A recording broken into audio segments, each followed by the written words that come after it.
programa que você ouve agora é uma produção da Central 3.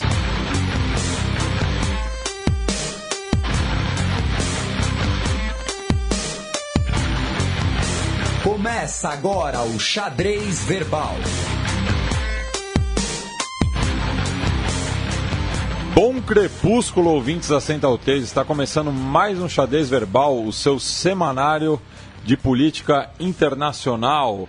Como sempre, estou aqui com o meu parça, Felipe Nobre Figueiredo.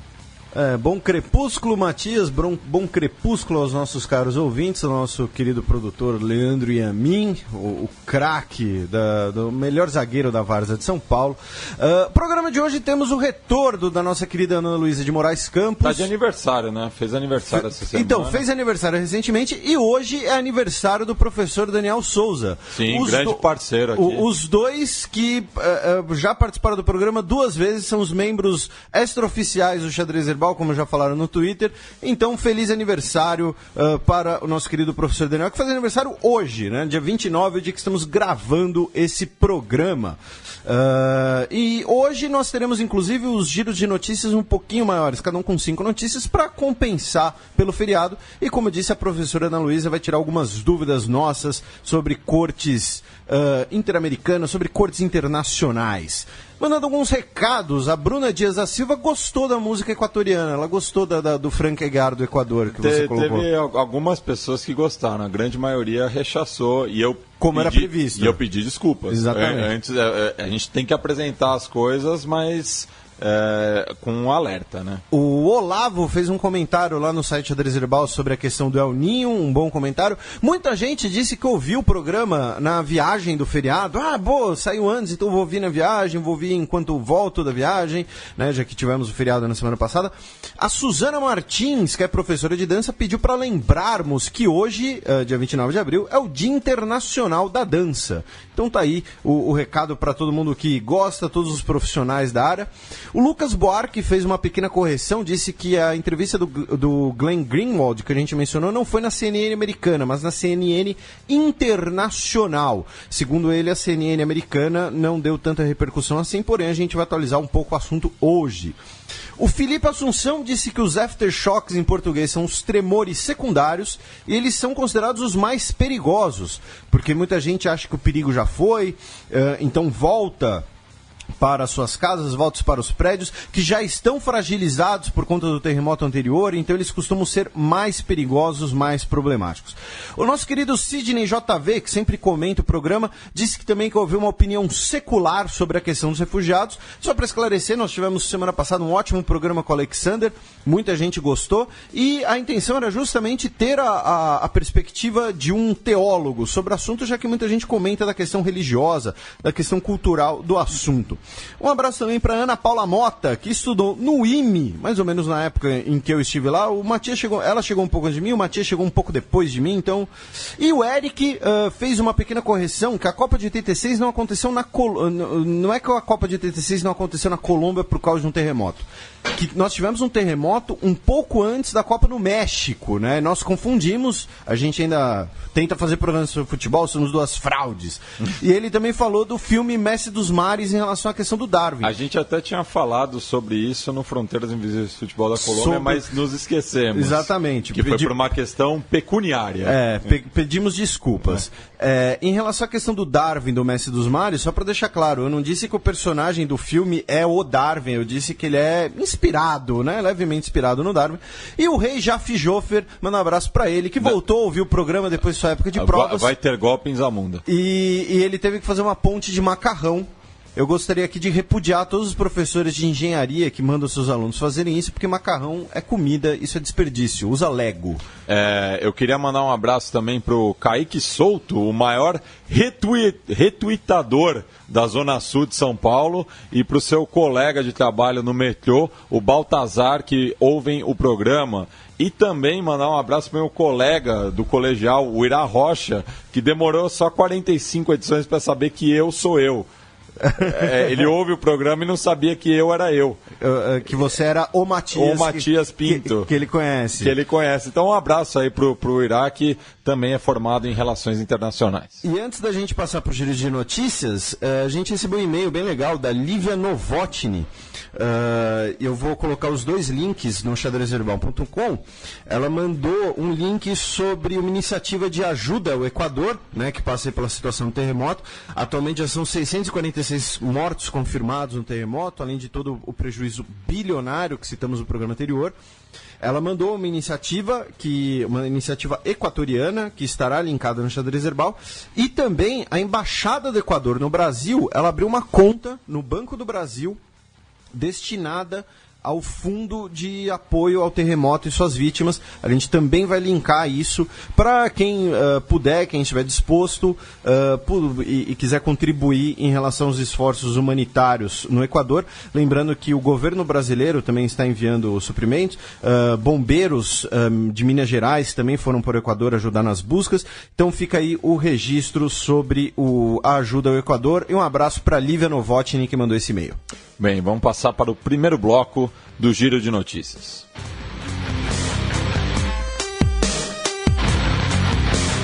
Giro de Notícias. Notícia da última quinta-feira, dia 21 de abril. Venezuela anuncia racionamento diário de energia em todo o país. Em relação à Venezuela, nós temos aqui três coisas. A primeira, essa questão da energia, inclusive alguns setores públicos funcionarão apenas por 2 dias na semana na Venezuela. Já circularam fotos de venezuelanos lendo à luz de velas, toda essa questão. A crise energética lá está bem complicada, até porque, né, a questão do preço do petróleo também influencia muito, além de toda a situação da economia do país que está extremamente problemática, como já colocamos aqui. Além disso, o Supremo venezuelano, o Supremo Tribunal de Justiça, suspendeu alguns artigos sobre o funcionamento da Assembleia Nacional, que tem, como já mencionamos em vários programas, né, nós tivemos uma vitória da oposição no legislativo venezuelano, e isso muita gente está considerando uma intervenção de um poder no outro. E isso também pode agravar ainda mais a crise política no país, já que o poder legislativo estaria tendo parte de seus poderes suprimidos, usurpados por outra instituição, por outro poder. E terceiro, na Venezuela ainda, a oposição declarou nessa semana, no dia também conhecido como ontem, quinta-feira, dia 28, que conseguiu as assinaturas para a primeira etapa do referendo contra o Maduro. A oposição precisava de 1% do eleitorado, né, de assinaturas correspondente a 1% do eleitorado, na proporção dos eleitores nos 23 estados e na capital Caracas, para entrar com o pedido no Conselho Nacional Eleitoral.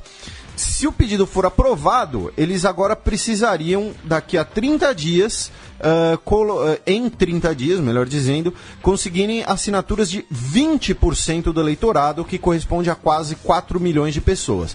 Se eles conseguirem esse número de assinaturas, em até 90 dias tem um referendo que pode revogar ou não o mandato presidencial, como se fosse um impeachment popular, por assim dizer. Notícia do último dia 23 de abril, sábado. Coreia do Norte lança míssil balístico de submarino no mar do Japão. Eu acho que a gente já deu essa notícia aqui, né? Tá não, de submarino não. De submarino não. A novidade é essa. É o submarino. Tá bom. Não, e de fato é uma diferença, porque, né, você consegue levar o míssil mais perto do seu alvo, né? Você coloca o míssil ali na caçamba do submarino. Obviamente não é uma caçamba, tá, gente? Só para deixar claro.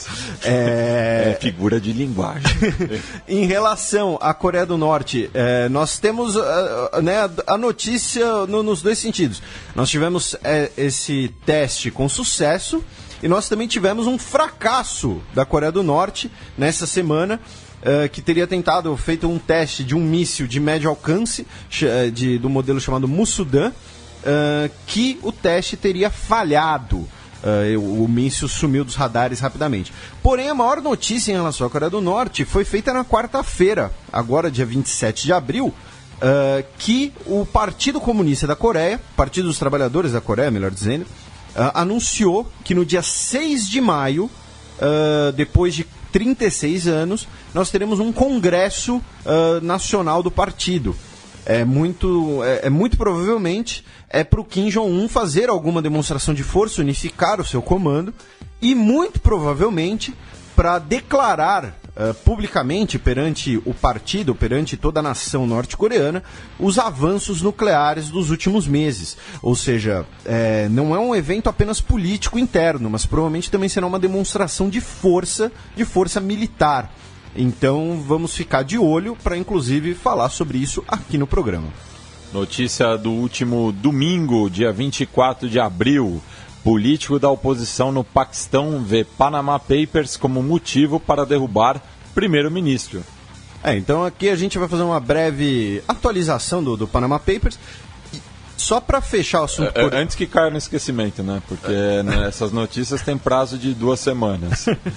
Só para fechar o assunto da Coreia, tem uma matéria bem legal na Folha, que foi produzida pela Reuters, mas está na Folha traduzida em português, para quem quiser, sobre as atuais investigações na Coreia do Sul sobre a ditadura militar do país, especialmente as prisões arbitrárias, torturas e execuções que tiveram no país antes das Olimpíadas de Seul, em 88, numa tentativa de limpeza urbana do país, em que pessoas que eram considerados vagabundos ou por vadios eram presos.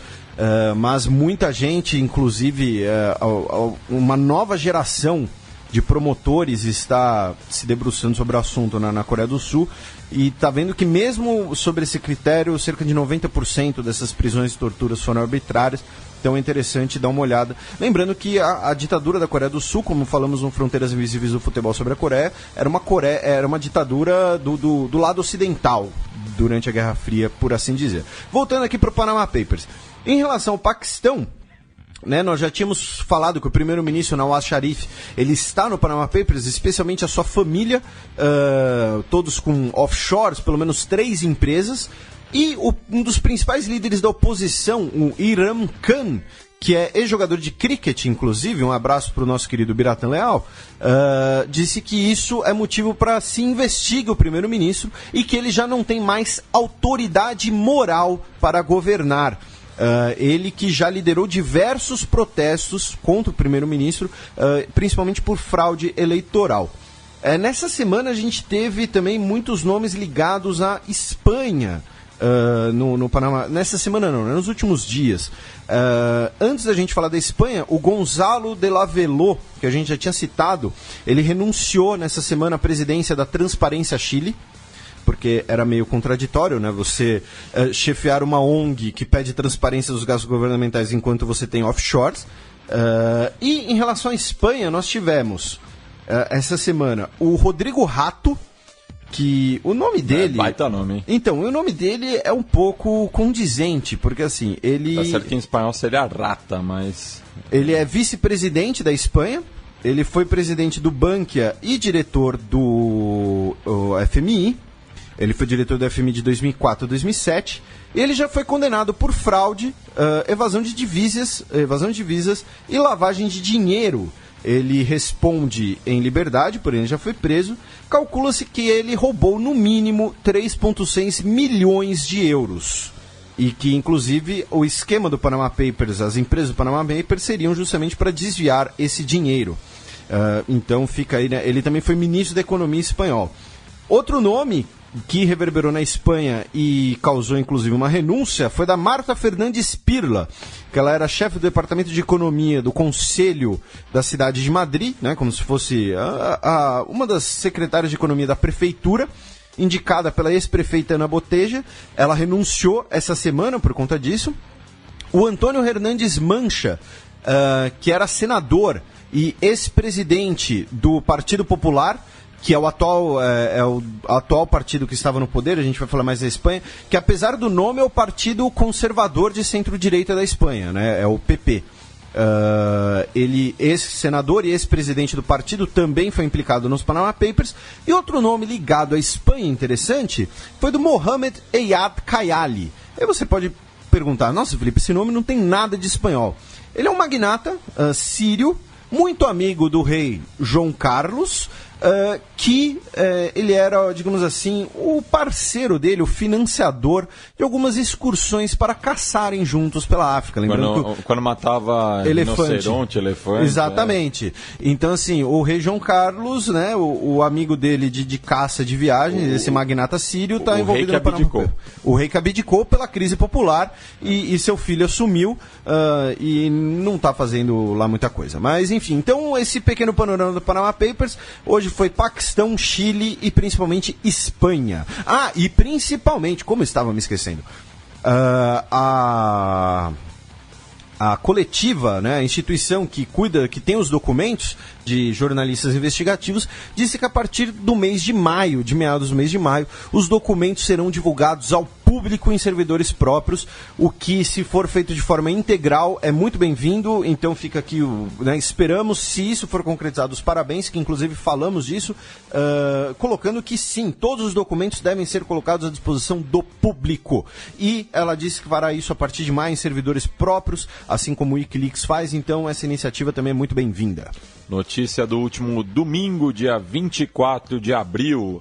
Obama desembarca na Alemanha para defender Tratado de Livre Comércio. O Obama fez um tour mundial aí pelas últimas semanas, a gente vai falar um pouco do Obama. Dando um peão aí no já que ele não tem muito o que fazer em casa, né? Já que o Congresso está na mão da oposição, tem eleição e tudo mais. A gente vai falar um pouco mais do Obama. Ele esteve na Alemanha, né, para defender o Tratado de Livre Comércio entre Estados Unidos e União Europeia. Disse que a Merkel está do lado certo da história no lado em relação ao tema dos refugiados.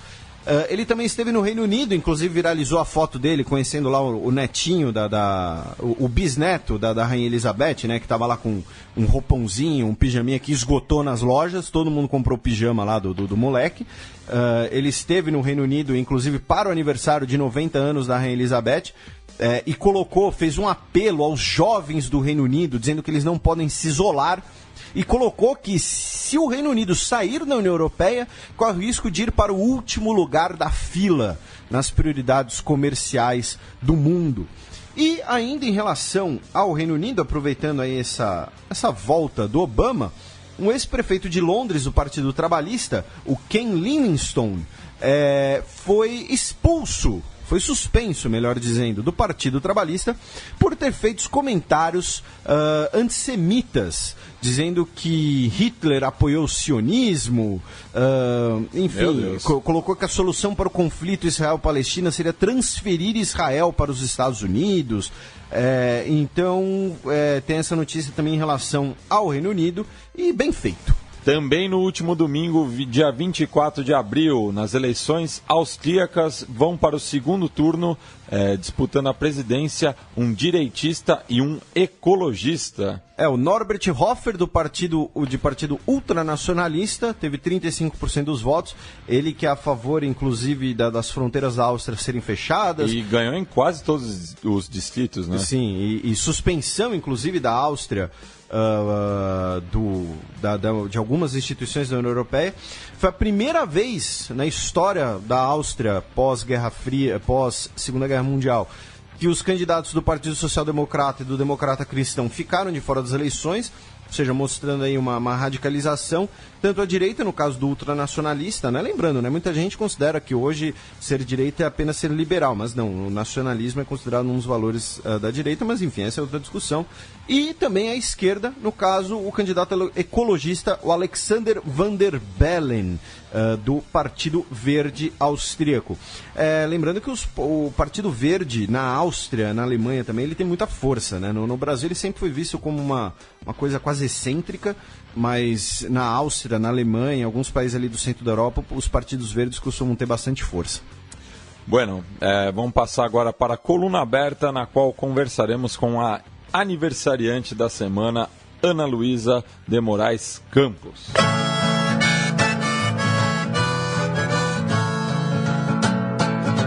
Coluna aberta.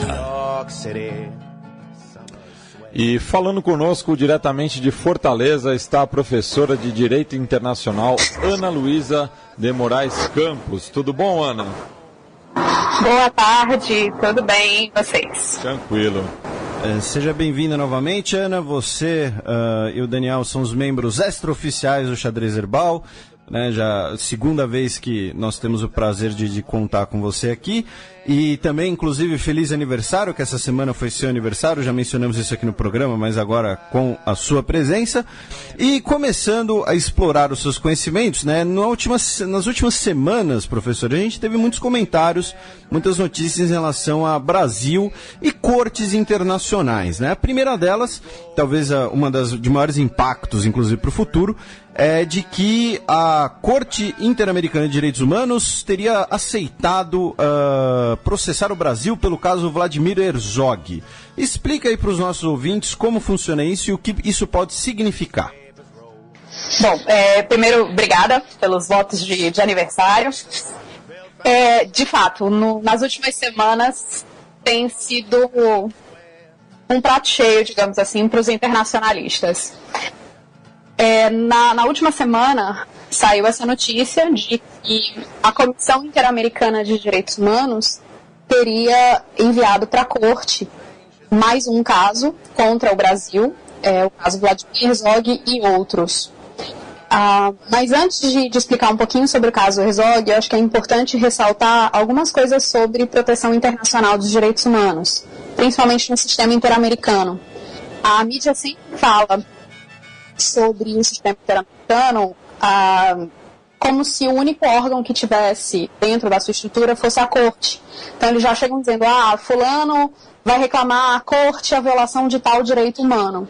Quando na verdade a porta de entrada para o sistema interamericano de proteção dos direitos humanos é a Comissão Interamericana. Então, qualquer problema que você tenha, qualquer violação de direitos humanos cometida por um país membro da OEA, no caso o Brasil, está sendo acusado, você tem que dirigir a sua petição, você, pessoa física, ou grupo de vítimas, ou de sobreviventes, ou de familiares, tem que se dirigir à Comissão Interamericana de Direitos Humanos.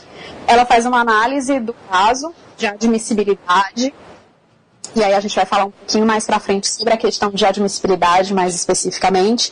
E a comissão, que é um órgão consultivo da OEA, que é um órgão, portanto, administrativo, não é uma corte, ela vai tentar agir como uma mediadora, tentando chegar a uma solução amistosa entre a suposta vítima e o Estado que supostamente violou os direitos humanos. No caso do Herzog, isso foi feito, esse caso já está no sistema há algum tempo, alguns anos. Não houve sucesso na tentativa de solução amistosa. A comissão, então, fez recomendações ao Brasil, lembrando, novamente, a comissão é um órgão consultivo, administrativo, então não toma decisões vinculantes, mas faz recomendações, solicitações. O Brasil não atendeu a essas recomendações e solicitações, e aí está aberta a possibilidade, nesse caso específico do Vladimir Herzog, de a comissão apresentar esse caso à Corte. Agora, se uma jurisdição internacional, então começa um processo judicial internacional perante esse órgão. O caso Herzog, especificamente, ele é muito curioso, ele é o segundo caso brasileiro referente à ditadura militar que chega na Corte Interamericana, e ele é muito curioso, como eu estava dizendo, porque todos os fatos do caso aconteceram em 1975. Então, antes do Brasil ratificar a Convenção Americana de Direitos Humanos, o tratado mais importante na matéria, né, na nossa região das Américas. Então, teoricamente, esse caso não poderia chegar até a Corte, ou seja, a morte do Vladimir Herzog pelas mãos das autoridades militares brasileiras que comandavam o governo naquele momento, não pode ser alegada perante a Corte porque a gente tem esse limite temporal.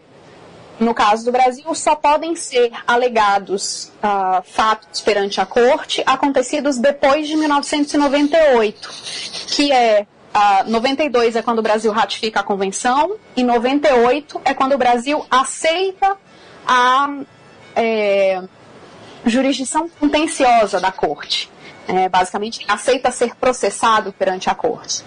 Então, a morte do Herzog não vai ser discutida nesse caso. O que vai ser discutido vai ser a inação do Brasil na investigação e na punição dos responsáveis por esses fatos. Iana, em relação a essa questão que você colocou, né, de o Brasil poder ser processado por sua inação, isso pode influenciar a lei de anistia, que já foi muito polêmica, muito discutida no Brasil, especialmente na época da Comissão Nacional da Verdade? Isso pode influenciar essas investigações, tanto da Comissão Nacional da Verdade como a questão da lei de anistia? Bom, como eu disse, esse é o segundo caso que discute as inações do Brasil, né, na transição da ditadura de volta para a democracia e, notadamente, discute a questão da lei da anistia. O que a Corte fez e o que ela fará de novo é uma análise quanto à convencionalidade da lei de anistia. Ou seja, ela vai dizer se a lei de anistia está de acordo com as obrigações internacionais em matérias de direitos humanos assumidas pelo Brasil. Os ouvintes devem lembrar que houve um caso bem parecido em que o STF se pronunciou sobre a lei de anistia enquanto a Constituição Federal Brasileira. Essa decisão ela se mantém. A Corte ela não está revisando esse ato do STF. No entanto, em direito internacional, eu costumo sempre falar isso para as minhas turmas, a gente tem que lembrar que todas as obrigações assumidas internacionalmente têm que ser um espelho das obrigações assumidas internamente. Ou seja, você não tem como, imagina que nós três aqui somos representantes cada um de um Estado. E aí nós ratificamos, negociamos, assinamos e ratificamos um tratado. Eu faço tudo isso, vocês estão acreditando que eu vou, e o meu Estado, né, vai cumprir esse tratado de boa fé, e aí daqui a algum tempo vocês começam a me cobrar. E aí eu chego para vocês e digo, olha, na verdade eu fiz esse tratado, eu participei das negociações, eu ratifiquei, mas o meu direito interno me proíbe de cumprir essas disposições. Foi mal. No direito internacional isso não é possível, né? A responsabilidade do meu Estado pode ser alegada perante cortes internacionais. Então o que está se discutindo é se a lei de anistia brasileira, que hoje está em vigor, segundo o STF, de acordo com a Constituição, se, de acordo com as obrigações internacionais, ela pode continuar vigorando. E se o Brasil tem uma responsabilidade internacional de essa lei continuar sendo aplicada ainda hoje, apesar das convenções e dos tratados que a gente ratificou. Ana Luísa, falando de outro caso concreto na CIEDH, vamos falar do caso 12.728 em relação ao povo indígena aqui no Brasil, Chucuru. Esse foi o segundo caso que foi enviado para a Corte esse ano, né, o que significa que hoje, como eu disse, a gente tem 4 casos pendentes. A nossa jurisprudência referente ao Brasil vai praticamente dobrar. E é o primeiro caso envolvendo um povo indígena brasileiro. A Corte já se pronunciou sobre os direitos de povos indígenas com relação a outros países, mas é a primeira vez que o Brasil vai se defender desse tipo de acusação. E aí esse caso tem a ver especificamente com o direito à propriedade, principalmente na questão da demora na demarcação de terras indígenas, de terras tradicionais ou ancestrais.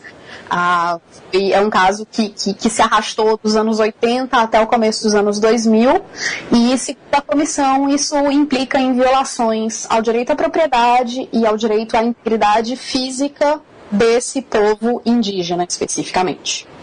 E nos dois casos, tanto no caso do Vladimir Herzog quanto no caso do povo Chucuru, quais são as possíveis penas ao Brasil? A Corte trabalha com reparações pecuniárias e não pecuniárias.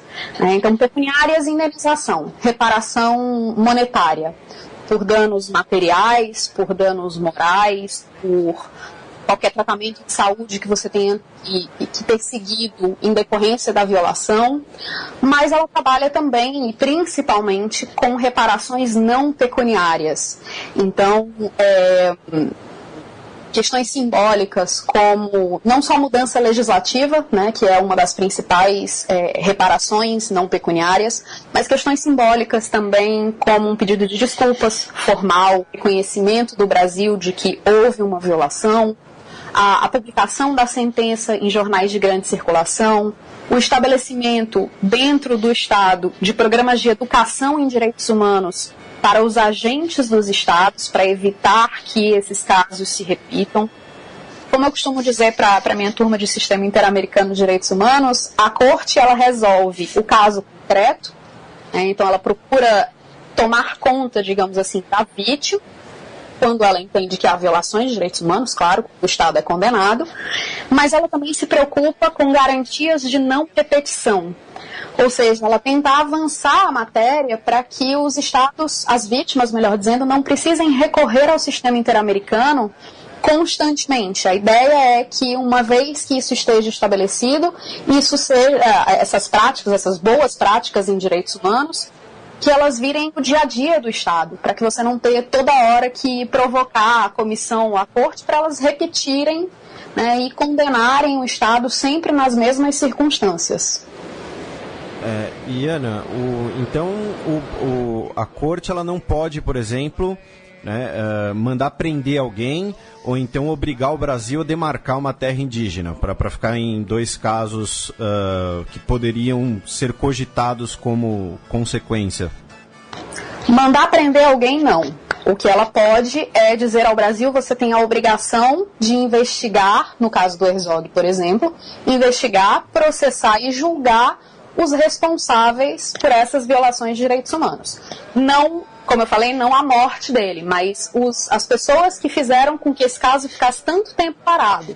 É só em 2012, muito em consequência dos trabalhos da Comissão Nacional da Verdade, que o registro de óbito do Vladimir Herzog vai ser atualizado, por exemplo. E os fatos, como eu disse, aconteceram em 75. No caso do povo indígena, é possível sim que a corte diga: olha, vocês têm a obrigação de demarcar o quanto antes essas terras. O que a corte não pode fazer é dizer: esse pedaço de terra que está no seu território, né, território sobre o qual você tem soberania, Brasil, agora ele pertence ao povo. De forma alguma, isso não. Mas dizer ao Brasil: você tem a obrigação de demarcar, sim, a corte pode fazer isso. Ana, falando de um caso espinhoso também, que gerou muita polêmica internacionalmente, falar sobre as declarações do deputado Jair Messias Bolsonaro em alusão ao coronel Brilhante Ustra. E teve algumas instituições que quiseram denunciar, que pretendem denunciá-lo internacionalmente. Isso é possível? Isso não é possível? Como funcionaria esse processo, professora? Bom, aí a gente já sai do sistema interamericano, em que você só pode processar estados americanos, para tribunais penais internacionais. E aí a notícia que eu vi, acredito que seja que vocês viram também, é de que haveria uma possível denúncia do deputado Jair Bolsonaro ao Tribunal Penal Internacional, que é uma jurisdição criada em 1998, fora do âmbito da ONU, é uma organização separada, para julgar os mais altos crimes internacionais. E aí foram definidos como mais altos crimes internacionais o crime de genocídio, os crimes de guerra, o crime de agressão e os crimes contra a humanidade. E aí seria nessa última categoria que esse grupo, que essa associação, tentaria enquadrar as declarações do Jair Bolsonaro. O grande problema é que esse tipo penal, crimes contra a humanidade, ele tem uma definição, né? Não é um problema, mas, enfim, tem uma definição no artigo 7º do tratado que cria o Tribunal Penal Internacional, que é o Estatuto de Roma. E aí diz o artigo 7º que um crime contra a humanidade, que pode ser cometido tanto em tempos de guerra quanto em tempos de paz, é um crime, é uma violência, e aí tem lá uma lista, não exaustiva, é verdade, mas tem uma lista exemplificativa de algumas ações, de algumas violências que podem ser enquadradas como crimes contra a humanidade, mas essa violência tem que ser contra uma população civil e como parte de um ataque sistemático ou difundido. E o perpetrador tem que ter conhecimento dessa coordenação, digamos assim. Então, não é tão simples assim você denunciar alguém por crime contra a humanidade, né? Seria possível esse processo prosperar? Seria possível que se alegasse que as declarações deles são crimes contra a humanidade? Como eu disse, se você conseguir provar que isso foi feito contra uma população civil, como parte de um ataque sistemático ou difundido, e que ele tinha conhecimento dessa organização, aí você poderia dizer que se trata de um crime contra a humanidade. Então, o que eu estava dizendo é que o crime de ódio poderia ser enquadrado dentro dessas circunstâncias como um crime contra a humanidade, né? E aí eu estava dizendo que há algumas semanas vocês comentaram o caso do Vojislav Šešelj perante o Tribunal Penal Nacional para a ex-Iugoslávia.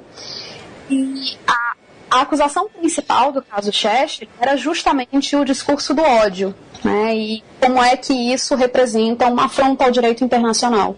E se tentou, durante 13 anos, se provar que aqueles discursos eram discurso do ódio e que aquilo ali constituía um crime contra a humanidade. E, pelo menos para os 3 juízes, ou para 2 dos 3 juízes que acompanharam esse processo, isso não ficou provado.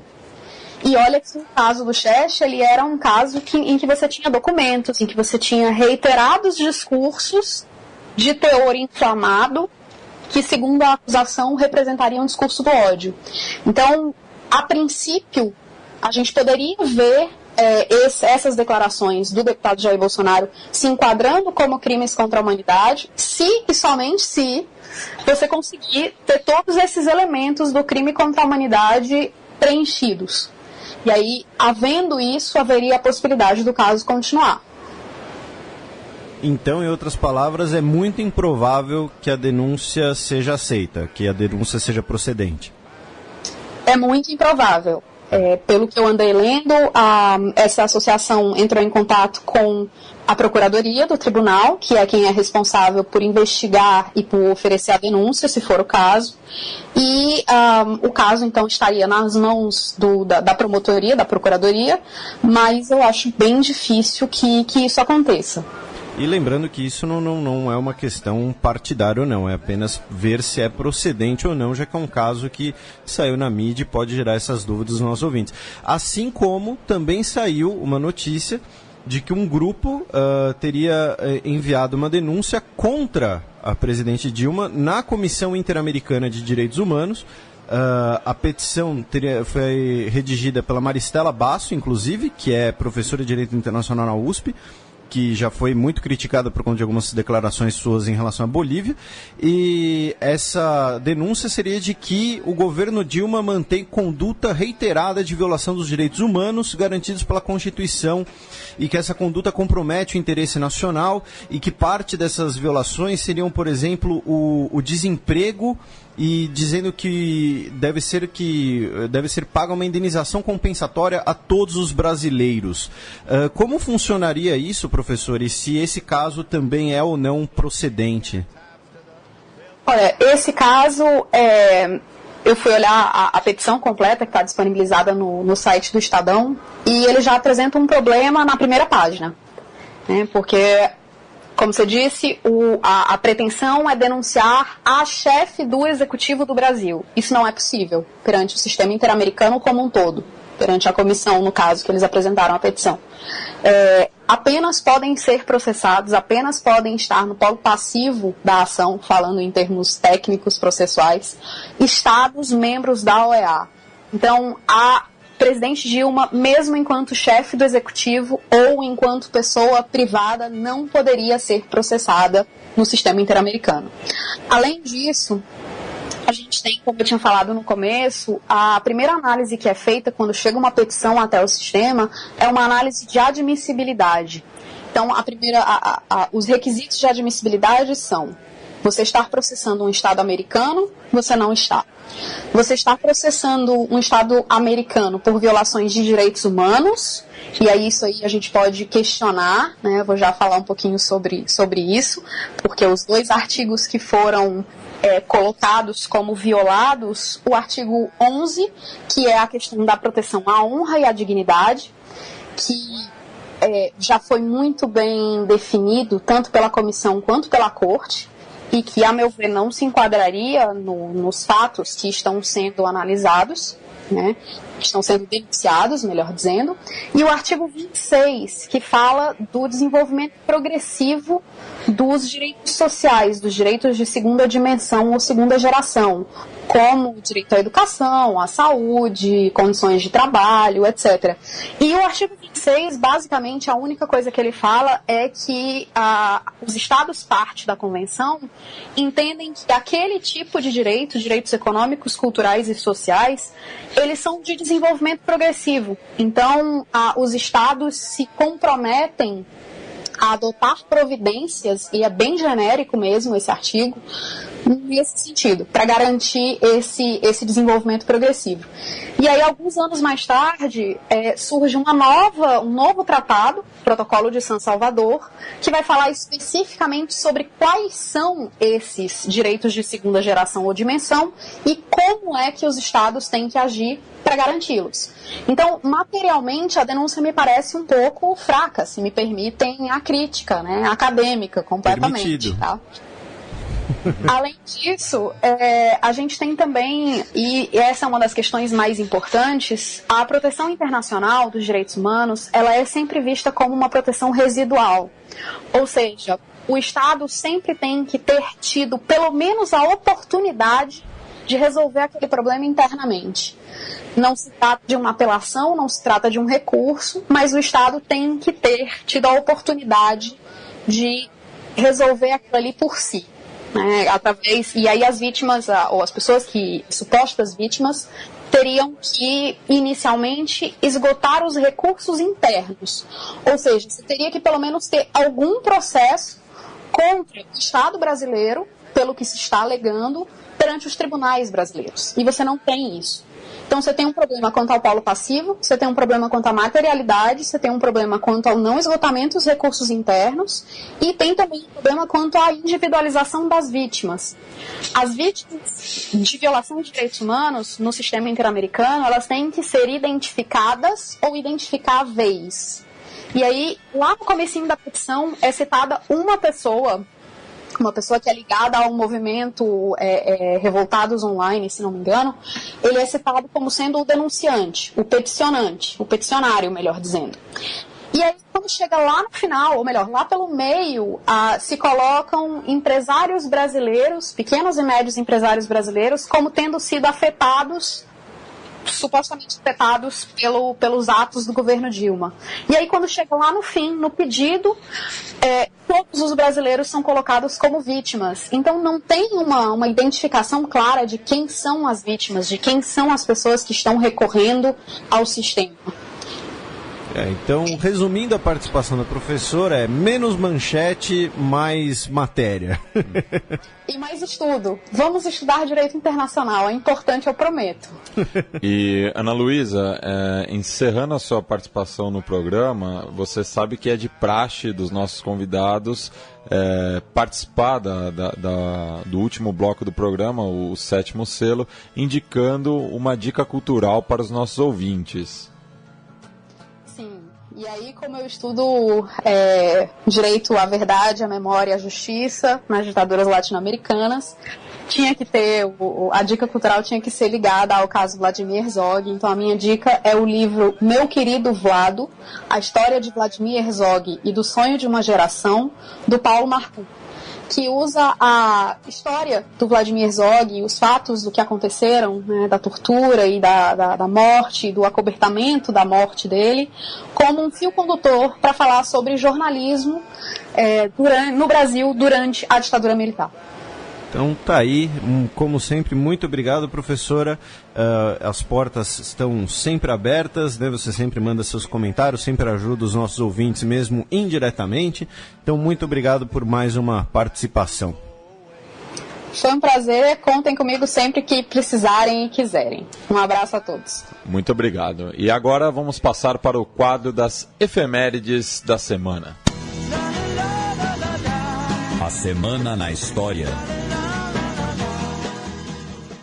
27 de abril de 1521, há 495 anos atrás, ocorria a Batalha de Mactan, e a consequente morte do conquistador Fernão de Magalhães. Um abraço pro Fernão Pinto, né? Fernão Pinto, meu irmão, ele que junto com outros 327 Fernões habitam o Brasil. Lembrando que foi durante a viagem de circunnavegação de Fernão de Magalhães, houve uma batalha em que morreram vários espanhóis. Fernão de Magalhães, que era português, mas estava a serviço espanhol, né? E por isso muita gente diz, Fernão de Magalhães foi o primeiro a circunnavegar o mundo. Não, foi a expedição de Fernão de Magalhães. Ele não viu o mundo girar. Ele não chegou. Ele não chegou ao destino. 29 de abril de 1946, há 70 anos atrás, tinha início o Tribunal Militar para o Extremo Oriente. Já que a gente falou de direito internacional, o Tribunal Militar para o Extremo Oriente, que foi, fazendo uma analogia, né, foi como o Tribunal de os julgamentos de Nuremberg, só que para os crimes de guerra ocorridos no Extremo Oriente durante a Segunda Guerra Mundial. E ele é bastante polêmico, porque, embora ele tenha condenado e enforcado o Tojo, o primeiro-ministro japonês durante a Segunda Guerra Mundial, a família real japonesa foi preservada por uma questão de manter a autoridade, e aí muita gente pode pensar, mas o imperador não fez nada, não saiu do lugar. Tudo bem, mas vários príncipes eram generais, tinham participação direta nos crimes na China, inclusive, e outros acusados de atrocidades foram soltos por, digamos assim, acordos de troca, né? Inclusive chefes de campos de concentração e de experimentos japoneses cediam os dados das suas pesquisas, por exemplo, em prisioneiros vivos, em troca da sua liberdade. Mas teve início aí 70 anos atrás o Tribunal Militar para o Extremo Oriente. E do ponto de vista da nobreza japonesa, não teve punição maior ao Hirohito do que ter que cumprimentar o MacArthur com um aperto de mão. 25 de abril de 1986, há 30 anos atrás, ocorria o acidente na usina nuclear de Chernobyl, localizada na atual Ucrânia. Chernobyl, que fica bem no norte da Ucrânia, né, quase Rússia, que a usina tem o nome da principal cidade da região, porém, da cidade ali, da administrativa da região, porém a maior cidade afetada, que ficou mais conhecida, é a cidade de Pripyat, que foi construída para os funcionários e construtores da usina nuclear. A gente vai revisitar um pouco o tema no meu 7º selo, porém, talvez seja o principal acidente nuclear da história.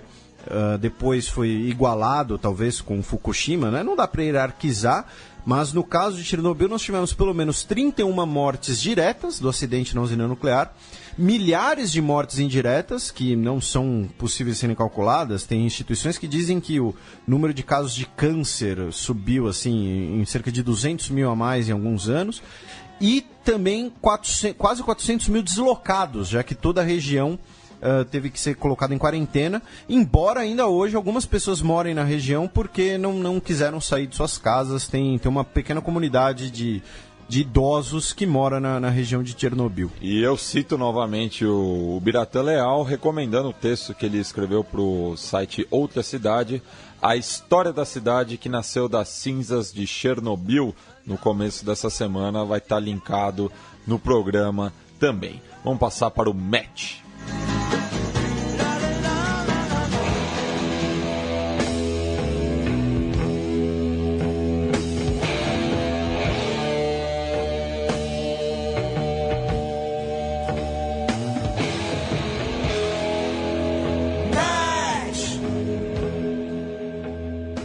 Repercutindo um fato da semana passada, lembrando novamente que tivemos o feriado e por isso o programa da semana passada teve um período de cobertura mais curto.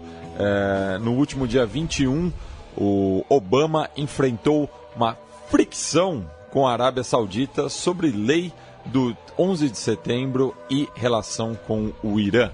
Ainda no Obama World Tour, por assim dizer, o Obama esteve no Oriente Médio, visitou a Arábia Saudita, conversou com vários países do Golfo, e nós temos aqui, no match, a gente vai fazer um giro pelo Oriente Médio, porém especialmente em relação à Arábia Saudita.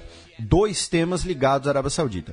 O primeiro deles, que é bem espinhoso, né? Por isso que o Obama está enfrentando essa fricção, ele vai enfrentar um verdadeiro dilema. É o seguinte: os estados do Golfo, primeira parte em menor grau, né? Os estados do Golfo cobram do Obama em relação à sua aproximação ao acordo nuclear com o Irã, que vai colocar o Irã de novo na economia internacional e daqui a alguns anos, como já mencionamos em outros programas, lembrando, o Irã vai poder inclusive se rearmar. E para os estados do Golfo isso é visto como uma ameaça, inclusive na disputa geopolítica entre as duas potências regionais, Arábia Saudita e Irã, um xiita, outro sunita, e os estados do Golfo cobram do Obama em relação a essa aproximação, e o Obama disse que os Estados Unidos vai continuar mantendo o seu compromisso com a segurança dos estados, dos países aliados do Golfo. Colocou que ainda mantém suas desconfianças em relação ao Irã, que isso é apenas o início de uma relação, não significa que os Estados Unidos e o Irã agora são aliados, são melhores amigos, alguma coisa assim. Então o Obama ele foi cobrado, foi confrontado em relação a esse aspecto do Irã. Também falaram sobre a Síria, inclusive nesta última semana o governo Obama autorizou o envio de 250 militares, vários inclusive de forças especiais, para ajudarem no combate ao Daesh na Síria. E, porém, principalmente, a questão entre Obama e a Arábia Saudita em relação a essa lei do 11 de setembro. Por quê?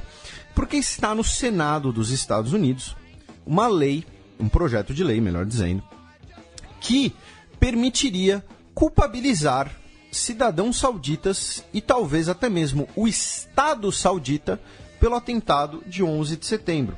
Lembrando que a maior parte, né, a maioria dos terroristas envolvidos nos ataques de 11 de setembro, nos ataques suicidas, eram de nacionalidade saudita.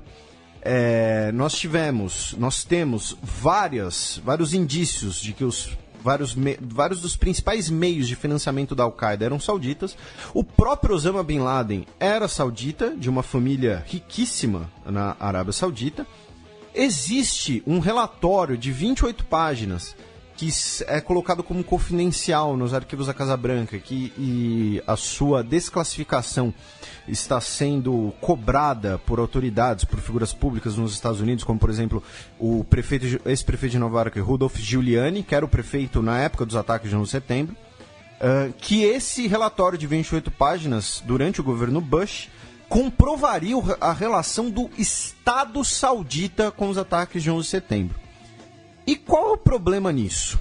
Né? O primeiro é que, obviamente, você cria um desgaste com um dos seus principais aliados em uma das regiões mais instáveis do mundo, né? Já que o legislativo dos Estados Unidos, então, culpabilizaria a Arábia Saudita e cidadãos sauditas por atos, por um dos principais atos do século XXI, né, que foram os ataques ao 11 de setembro, ao Pentágono, e também nós tivemos um avião que caiu por conta da resistência dos passageiros, dos tripulantes.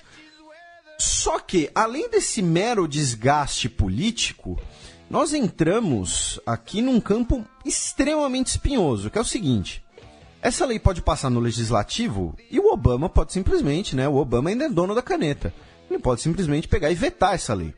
Só que, primeiro, estamos em ano eleitoral e é um tema extremamente sensível à opinião pública americana.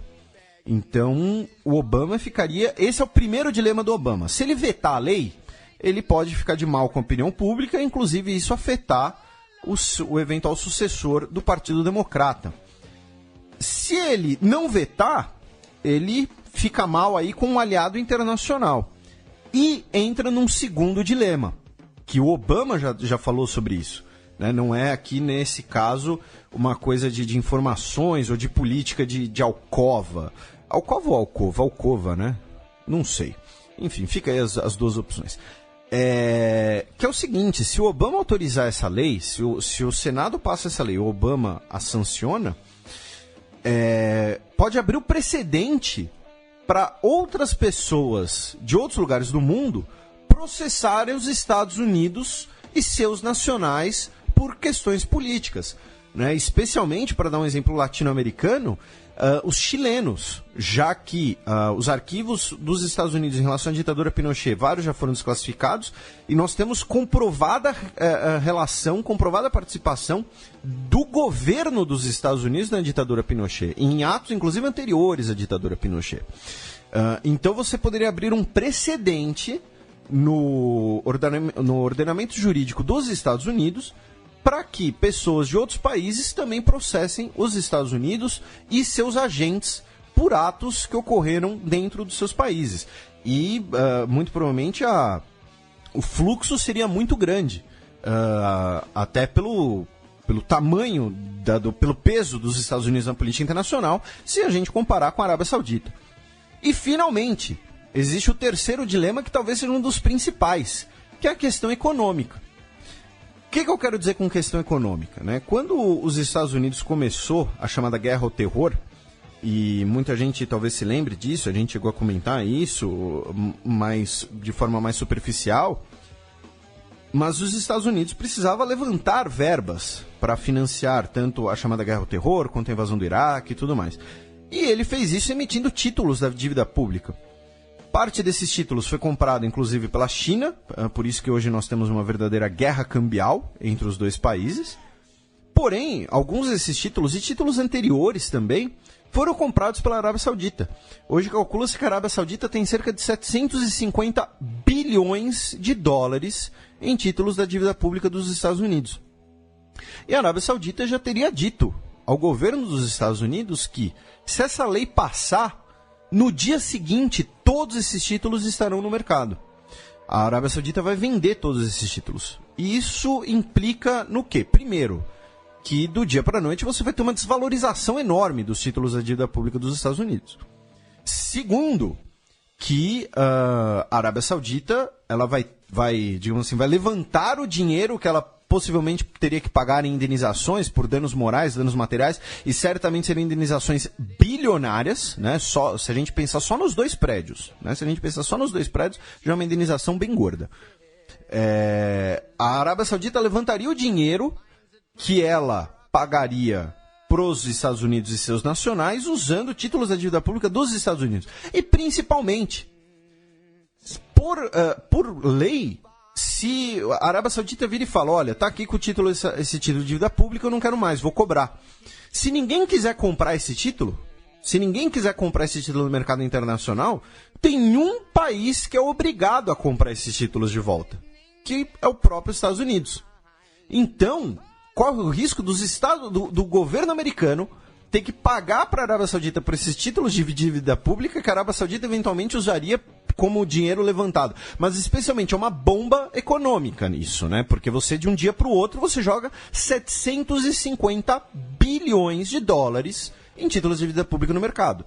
Isso gera um efeito cascata, tanto no resto dos títulos, quanto no próprio câmbio do dólar, quanto no balanço do governo de um dia para o outro. Então, assim, a Arábia Saudita ela tem uma verdadeira bomba econômica contra os Estados Unidos. Lembrando que o governo da Arábia Saudita, a monarquia saudita, a família real saudita, ela não é conhecida por ser muito, como é que eu posso dizer, muito discreta quando negocia com outros governos, né? Tem um caso muito famoso, que é o do príncipe Bandar com Putin, em relação à guerra na Síria. No início da guerra na Síria, lá por 2012, em que a Arábia Saudita exigiu da Rússia que ela não entrasse na guerra na Síria. E o Putin, ao dizer que a Arábia Saudita não tinha, ao príncipe saudita, que ele não tinha o direito de fazer essa exigência no Kremlin, ainda por cima, o cara estava na Rússia, ou seja, na casa do Putin, ele teria dito então que milícias... O cara não tem noção do perigo, hein? Então, ele teria dito que milícias radicais tchetchenas poderiam ser armadas do nada, de um dia para noite. E o Putin, entendeu? Assim, quando você diz que o cara não tem noção do perigo, e o Putin teria expulso ele de lá a berros, feito ameaças, inclusive, e tudo mais. É um caso, né, de fofoca. Mas a questão é, o Obama, ele tá com esses três dilemas, de política interna, de política externa e dessa bomba econômica, e a Arábia Saudita tem essa bomba econômica que pode usar contra os Estados Unidos, ainda mais nesse cenário aí de um problema em relação ao Irã. E aí a gente entra na segunda parte da Arábia Saudita, né? Como disse, esse é o foco principal do bloco de hoje. né, para fingir que eu sei alguma coisa do Oriente Médio, são as relações Arábia Saudita e Israel.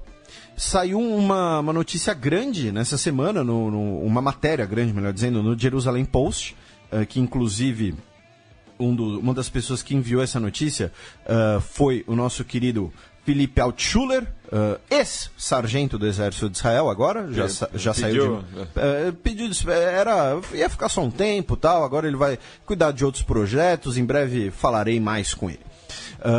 Que é o seguinte, em 2002 nós tivemos a Iniciativa Árabe para a Paz em relação ao conflito Israel-Palestina, que estabelecia que todos os estados árabes apoiariam a paz entre Israel e Palestina e normalizariam as suas relações com Israel se Israel aceitasse um Estado da Palestina nas fronteiras de 67, com Jerusalém Oriental como capital e o reassentamento de refugiados palestinos baseados na resolução da ONU 194, que representaria aí possivelmente 3 milhões de palestinos de volta para Israel. Israel não aceitou essa proposta, até porque Israel não fez parte da formulação dessa proposta, então Israel sempre usou essa justificativa. Outra justificativa que Israel coloca é que essas fronteiras 67, que inclusive são reconhecidas pelo Brasil, elas incluem, por exemplo, as colinas de Golã, na região da fronteira com a Síria, e o Netanyahu já disse que as colinas de Golã são de Israel para sempre. E ele, simbolicamente, semana retrasada, no dia 17 de abril, fez uma declaração, fez uma reunião do alto escalão do seu gabinete em Golã, justamente como uma demonstração de posse de Golã.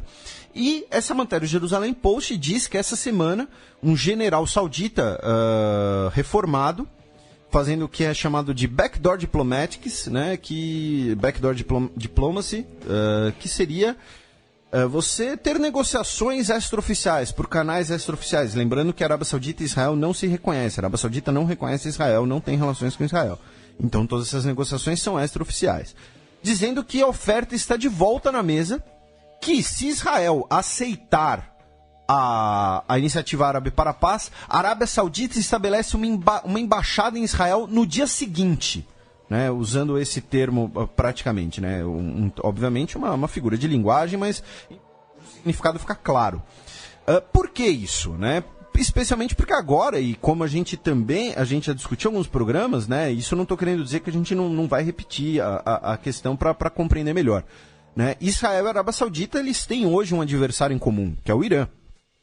E tanto que foram os dois países que condenaram o acordo nuclear na região, tanto que nós tivemos protestos no Irã com a bandeira da Arábia Saudita com uma estrela de Davi dentro, ou seja, mostrando que os dois países estão juntos. Então a Arábia Saudita e Israel podem buscar melhorar as suas relações por conta de terem um adversário em comum, que é o Irã. E também pelo foco, inclusive pedido pelo Obama nessa viagem, que os estados da região se foquem na luta contra o Daesh. Então nós temos uma situação muito interessante aqui, que é, talvez a normalização das relações entre Israel e os estados do Golfo venha pela rivalidade, pela disputa com o Irã. E, repetindo, isso aqui é uma coisa extraoficial. E também para registrar em relação à Arábia Saudita e em relação ao Irã, o Israel foi avisado com antecedência, uma coisa não muito comum, em relação a uma manobra entre a Arábia Saudita e Egito, que colocou 2 ilhas do Golfo de Aqaba, que é aquele golfo ali que perto do Canal de Suez, em relação à margem oriental da Península do Sinai, que vai dar basicamente em Israel, ali na cidade de Eilat. 2 ilhas nesse golfo, as ilhas de Tirã e de Sanafir, foram transferidas do Egito para a Arábia Saudita. Porque pelas demarcações de fronteira marítima, essas ilhas pertenceriam à Arábia Saudita e o Egito aceitou ceder essas ilhas, e isso foi e Israel foi avisado com antecedência sobre isso, outra coisa incomum na região. E para fechar sobre a Arábia Saudita, agora nós temos as primeiras mulheres, né, que estão nas eleições, nos conselhos municipais. Falamos dessas eleições aqui no programa, desse marco. Foi a primeira vez que as mulheres puderam votar e serem candidatas na Arábia Saudita, embora apenas para os conselhos municipais. Só que agora nós temos um problema, que é as conselheiras, elas não podem ficar na mesma sala que seus colegas homens. Então, as votações, as instruções estão sendo feitas por vídeo, por um circuito interno de vídeo das câmaras municipais, por conta disso. E ainda no Oriente Médio, né, só fazendo esse giro regional, na Síria houve um bombardeio do governo contra o hospital em Alepo, deixando 20 mortos. E na sequência também o Obama anunciou o envio de 250 militares para ajudar no combate ao Estado Islâmico no país. Na Síria esse bombardeio muito provavelmente foi das tropas do governo, já que a região de Alepo ainda é disputada.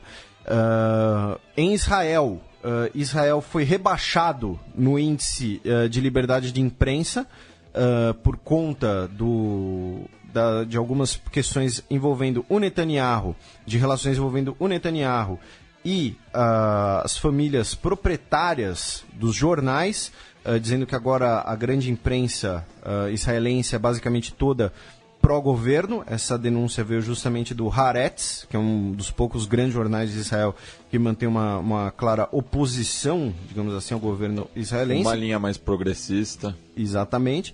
E o The Times of Israel também fez uma matéria muito comovente até, porque nós tivemos a condenação, né, do soldado israelense, de um soldado israelense que... melhor dizendo, a condenação no julgamento, estou confundindo com outra notícia que a gente falou algum tempo atrás. Um soldado israelense, ele baleou e matou um palestino no último mês em Hebron. E o soldado, ele está sendo julgado, e o tio, o sargento Elor Azaria, ele está sendo julgado, e o tio da vítima, um rapaz de 21 anos que se chamava Abdel Fattah al-Sharif, disse que o que aconteceu com o sobrinho dele já foi, e isso não pode afetar o processo de paz, que é a coisa mais importante. A única coisa que ele quer é o corpo do seu sobrinho e que o soldado peça desculpas. Um pedido de desculpas. Ele disse que a prisão, o julgamento, toda a questão da imprensa não vai adiantar nada.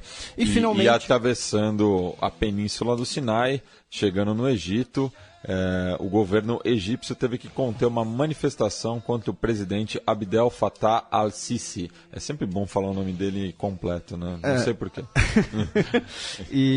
Exatamente. A situação, o autoritarismo no Egito está cada vez mais crescente. Lembrando que o governo do al-Sisi, ele vem depois de um golpe que derrubou o Mohamed Morsi. Golpe contra golpe. A história recente do Egito é sempre essa retórica. E agora começam novos protestos em relação ao governo. Lembrando que o Morsi foi o primeiro presidente eleito da história do Egito, né? E que sucedeu outro militar, o Egito, que é historicamente governado por militares, o Nasser, o Mubarak e agora o al-Sisi. Bueno, vamos passar agora para o cheque.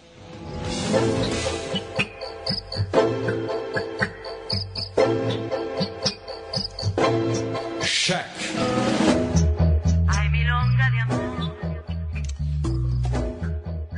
22 de abril da última sexta-feira, na ONU, Dilma cita, aspas, grave momento, fecha aspas, no Brasil, vocês perderam fazendo um sinal de aspas, e diz que país saberá impedir retrocesso.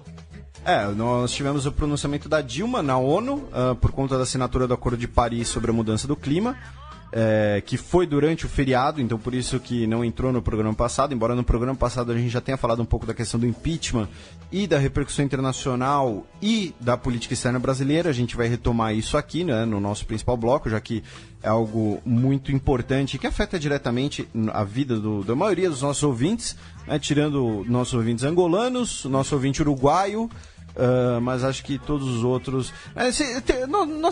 Acho que nós temos ouvintes moçambicanos também, acho que eu recebi uma mensagem outro dia. Se você é de Moçambique e ouve o Xadrez Herbal, mande seu e-mail, mande seu abraço. Se você é da Guiné-Bissau, também, Cabo Verde... Timor-Leste.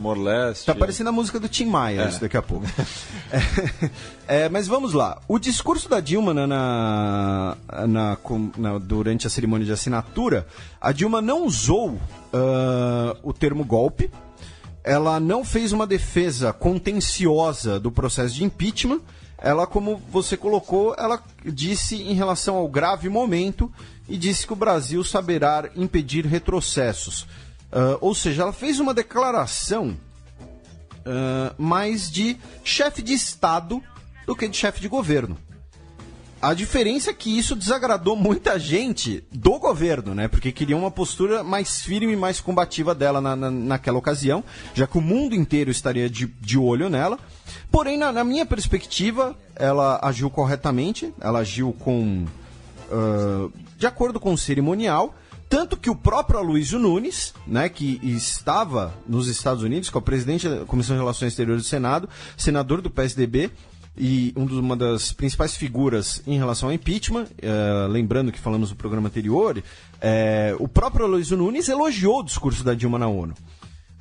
O discurso da Dilma na ONU foi criticado também por ambientalistas, dizendo que ele foi pouco ambicioso, o que, na minha perspectiva, é um pouco bobagem, porque não era a hora de discursos fortes em relação a temas ambientais, era na Conferência de Paris, na Conferência das Partes, na COP21, não ali, que era uma cerimônia apenas de assinatura, né? Inclusive o John Kerry, por exemplo, assinou com a netinha no colo, né? Então, assim, era uma coisa um pouco mais protocolar. Esse papo de família pegou lá também, né?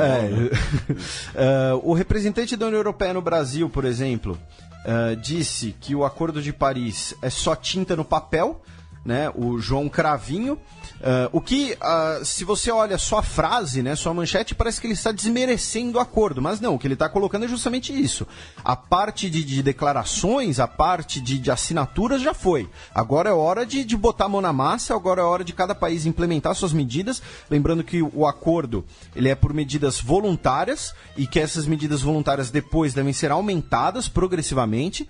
Então, agora é a hora de cada país fazer sua parte, é a hora de cada país assumir o seu compromisso, que já foram declarados alguns, e implementar essas medidas. Então, do ponto de vista ambiental, a conferência, o encontro era mais do ponto de vista cerimonial, ter as assinaturas, declarações, países que declararam seus comprometimentos, declararam suas metas, né? Tem outros países que ainda estão com a meta em aberto, mas eles provavelmente quando chegarem na meta vão dobrar a meta. Você não riu da minha referência, Matias. Eu me senti desconsolado com a sua frieza. Desculpa. Você e seu jaco aí do Chacarita. Então, assim, em relação ao discurso da Dilma na ONU, ela não falou muito da questão do impeachment, né? Não usou o termo golpe em nenhum momento, por exemplo. Porém, em entrevistas dela para meios de comunicação dos Estados Unidos, para meios de comunicação internacionais, aí sim ela foi bem mais incisiva. Inclusive ontem, no dia 28, na CNN americana, dessa vez, não na CNN internacional, foi uma entrevista de 30 minutos que ela concedeu a Christiane Amanpour, que é uma das principais jornalistas internacionais do mundo. Inclusive, tinha recebido o Glenn Greenwald. Desculpa, cava-língua. Nessa entrevista, sim, a Dilma foi muito mais incisiva, colocando que o mandato não pertence a ela, o mandato pertence aos 54 milhões de votos, colocando que o impeachment é completamente legítimo, que existe uma conspiração, aí colocando a participação do Michel Temer como um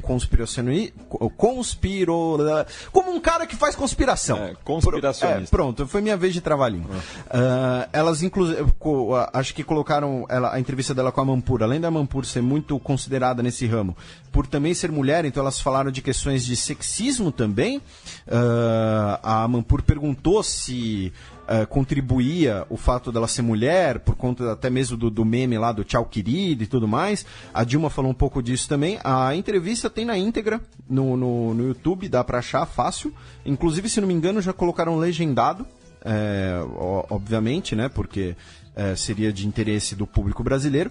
E como reação, digamos assim, o Temer também concedeu entrevistas a meios de comunicação internacionais, justamente para desmentir, para desmontar a tese de que seria um golpe, de que seria uma conspiração.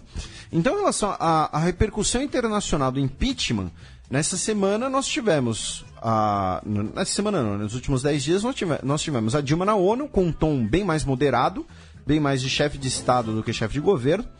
Porém, nós também tivemos a entrevista dela, entrevistas no plural mais incisivas e que geraram uma reação.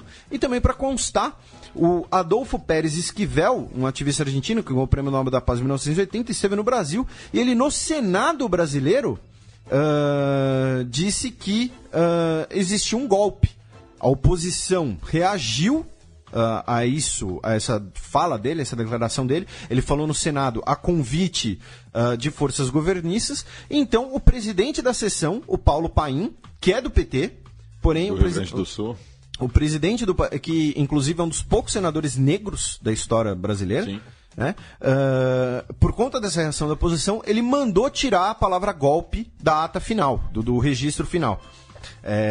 E só lançando uma provocação aqui, Felipe, Meu Deus. Qual que é o peso de um prêmio do Nobel... Paulo Paim? Não, de um prêmio Nobel da Paz após a nomeação do Obama, por exemplo? Que é o discurso que, ao aceitar o prêmio Nobel da Paz, ele falou acho que 40 vezes a palavra guerra. Hoje em dia, o prêmio Nobel da Paz, ele é levado em conta? Na minha opinião, é. Na minha opinião, é. Na sua, não? É isso? Não sei, eu questiono. Você tá questionando a Malala, é isso? Não, longe de mim. Tá questionando a Malala. Não, aí pega mal. Olha que sua esposa tem o livro dela, que eu sei. Sim. Então você vai ter problema em casa. Mas eu acho que sim, assim, eu acho que qualquer indicação que é um pouco mais subjetiva, ela vai gerar polêmicas. E mesmo os nobres científicos também têm as suas polêmicas. É que a gente não sabe, porque assim, pra mim qualquer professor de física já pode ganhar o Nobel de Física, entendeu? Então assim, dá um abraço pro pessoal do Dragões de Garagem. Olha, uma dica de pauta pro pessoal do Dragões de Garagem. Um programa sobre nobres polêmicos na física, na química, na biologia. Para elucidar os burrão aqui. Para elucidar o povo da miçanga. Mas na literatura mesmo, né? A gente já teve indicações polêmicas. Sim. Então, de fato, a indicação do Obama, e logo depois que ele assumiu, né? Ele não tinha feito nada ainda. Foi mais por isso também. Mas, enfim, por exemplo, se fosse hoje, pela reaproximação com Cuba, talvez fosse mais válido. Mas daí seria pro Papa Francisco, né? Seria, sei lá, pros três. Papa, Raul, Obama, todo mundo junto. Enfim, desculpa a polêmica. Não. Fica aí a discussão e a sugestão de pauta pro pessoal do Dragões de Garagem. Se você gosta de ciência e divulgação científica, também ouça o podcast Dragões de Garagem. Esse jabá a gente cobra depois. Tô brincando. Mas voltando aqui. Outra coisa que saiu em relação à questão aí do impeachment, política internacional, política externa, essa semana, foi que, como eu tinha cantado a bola, modéstia à parte, né, o Itamaraty virou moeda de troca. E o Temer teria oficializado o convite ao Serra. Né, o Serra foi de pretenso ministro da Fazenda para Educação, para Saúde e para o Itamaraty. Ou seja, o Serra, que durante sua campanha como presidente em 2010, dizia que o problema das drogas era relacionado aos vizinhos da América do Sul. Esse é o cara que está almejando o Itamaraty. Não, então, mas o fato dele ter sido cogitado para 4 ministérios diferentes deixa claro que é o seguinte, tem que dar um ministério para ele. Algum ministério tem que ser dado para ele, justamente para articular esse apoio político nesse momento de crise. Ele que foi um não médico assumiu o Ministério da Saúde também, só para lembrar. Assim. Mas tem muita gente que considera a gestão dele boa, né, por conta da questão da capacidade administrativa dele, embora tem uma crítica que muita gente faz, embora de forma velada e antecipando, né, ele no Itamaraty, que é o seguinte, a grande bandeira do Serra no Ministério da Saúde foi a questão do genérico. Sim, né? Ele bate na tecla. A popular quebra das patentes. Porém, essa, né, que o nome oficial, né, o pagamento compulsório de royalties, essa vitória foi articulada pelo Itamaraty. porque essa foi uma vitória, inclusive, internacional, com muita articulação entre Brasil e Índia. A Índia é um dos maiores interessados, porque a Índia é um dos maiores produtores de compostos químicos, de compostos de remédio do mundo. Tanto que a Índia, ela sofreu até embargo da Holanda, né? Porque a Holanda é um país que tem uma indústria farmacêutica, várias empresas farmacêuticas são holandesas. Então, essa questão do genérico, embora tenha, obviamente, e quando eu digo obviamente é porque, obviamente, beneficiou a saúde brasileira, a saúde dos brasileiros, a minha saúde, a sua saúde, a vitória não foi do Ministério da Saúde em si, a vitória foi do Itamaraty, foi uma articulação internacional. Mas é um momento delicado em que o futuro presidente, provável futuro presidente Michel Temer, precisa articular seu apoio e convencer a articular com os principais partidos. E um dos principais líderes do PSDB é o Serra. E lembrando, né, o Itamaraty, embora ele não permita controlar pastas muito gordas de verba, alguma coisa assim, ele permite muita visibilidade ao seu ocupante. É um posto de muito status, você vira o rosto internacional do Brasil. O discurso seria de que o Temer convidou o Serra e de que o Ministério de Desenvolvimento, Indústria e Comércio Exterior seria desmembrado e a parte de comércio exterior seria fundida com o Itamaraty e que a missão do Itamaraty no eventual governo Temer seria seria focado na pauta econômica, na pauta comercial e não em pautas políticas que muitas vezes são criticadas, às vezes com fundamento, às vezes sem, por serem pautas ideológicas. E aí a gente entra numa questão aqui que é uma crítica importante que deve ser feita, que é o seguinte, uma coisa não anula a outra. Tem muita gente, muitos políticos que não têm muita ideia sobre as relações internacionais do Brasil, sobre relações exteriores no geral. Tanto que quando nós tivemos a arguição do irmão do Antônio Patriota, o Guilherme Patriota, para assumir o cargo na OEA, se não me engano, foi na OEA. A arguição dele foi vexaminosa, porque tinha senador que claramente não tinha ideia do que perguntar. Um senador perguntou sobre o envolvimento do Brasil com a Unasul, ou seja, o cara não sabe nem o nome da Unasul. Então essa crítica, né, das relações da prioridade das relações políticas eclipsarem as relações econômicas, ela não procede. Por que acontece? Primeiro, as relações, a política externa no primeiro mandato Dilma, de fato, foi um grande retrocesso. Isso a gente já falou aqui várias vezes, isso é inegável. Isso é inegável, a palavra é essa. Porém, com a gestão Mauro Vieira, a coisa começou a andar um pouco melhor, porque o Mauro Vieira tanto colocou ordem na casa, quanto recebeu, digamos assim, carta branca da Dilma para operar a política externa. Coisa que não acontecia anteriormente, não no mesmo grau, e ao mesmo tempo a Dilma, ao mesmo tempo que não dava carta branca, não se interessava pelo assunto. Então ficava uma inércia. O Itamaraty está sofrendo muito com corte de verbas. Falamos disso aqui, especialmente quando recebemos o Alexandre Vidal Porto, diplomata, que escreve na Folha, já denunciou várias vezes os problemas decorrentes disso, inclusive na balança comercial brasileira. Ou seja, que o Itamaraty, o Ministério das Relações Exteriores, nos últimos anos, não foi prestigiado pela presidência, sofreu um retrocesso e sofre com uma crise orçamentária, isso é fato.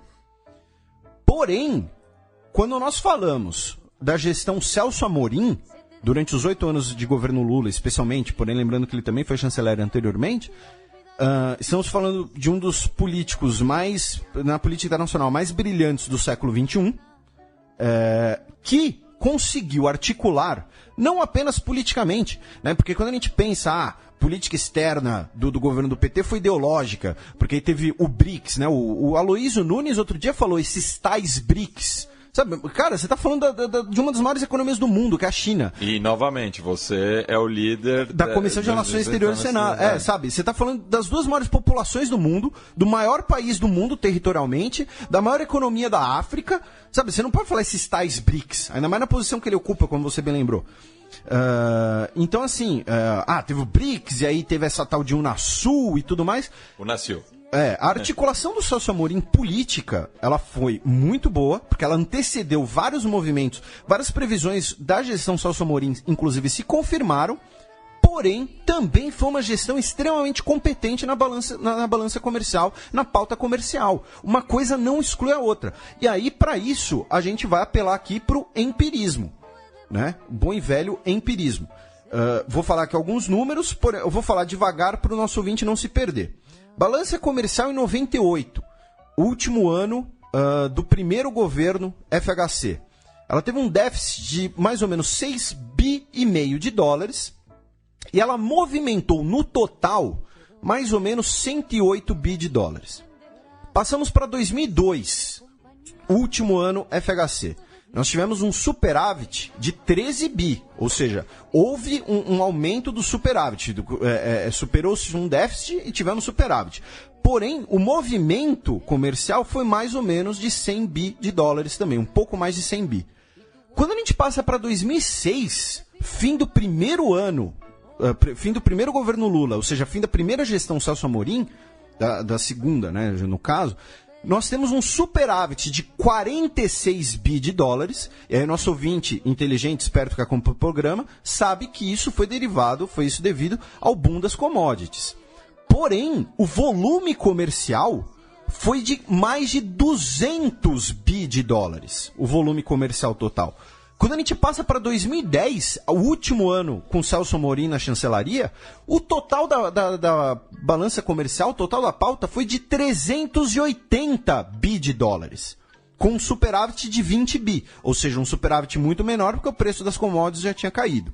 Então, a gestão Celso Amorim, e aí podem até me chamar de tá falando como fã do cara, mas a competência do Celso Amorim foi inegável, tanto na política quanto na economia. E na economia nós temos aqui o bom e velho empirismo, os números. Tanto que esses números são comprovados porque na balança comercial de 2014, último ano do primeiro governo Dilma, a balança comercial foi deficitária. Ela em números brutos foi maior, só que ela foi deficitária. Então, a balança comercial na gestão Celso Amorim, ela foi positiva, o volume comercial do Brasil aumentou absurdamente, mais que dobrou, e, além disso, teve articulação política. Então, a minha crítica aqui é esse discurso de que a pauta comercial, a pauta externa deve ser apenas girando em pautas comerciais, sem articulação política, que, como você disse, não é o forte, no caso específico do Serra, nem no caso específico de muitos políticos de carreira brasileira. E aí, respondendo, teve 2 ouvintes que mandaram no Twitter: Felipe, o que você acha do Serra no Itamaraty? No caso, independente de ser o Serra, independente de ser qualquer figura política que fosse, se fosse o Lula, se fosse alguém ligado ao PT, se fosse, sei lá, o Mercadante, alguém ligado ao PMDB, não sei, o Renan Calheiros, a chancelaria, justamente pelo peso das relações externas de um país no século XXI, e da importância da política internacional no século XXI, que é justamente o mote do Xadrez Verbal e a razão da existência desse podcast, cumprir um vácuo que hoje é um assunto muito importante, ela não é uma pasta que ela não pode ser usada como mera moeda de troca, como mera moeda de troca de apoio político, ou então como utilitarista.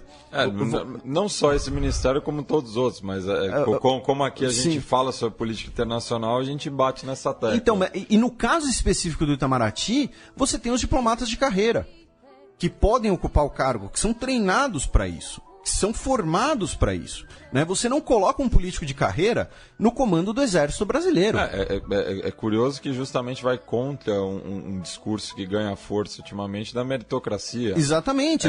Qual é a justificativa para o José Serra assumir o Itamaraty?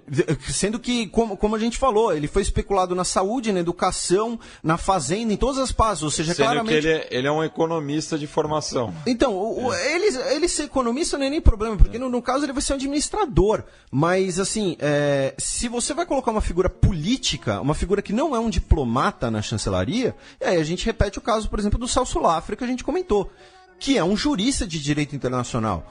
É um cara extremamente respeitado no mundo acadêmico sobre relações internacionais, sobre política, sobre assuntos, pautas internacionais. Então não é apenas a questão de você ter os diplomatas, não é uma questão de, sei lá, reserva de mercado.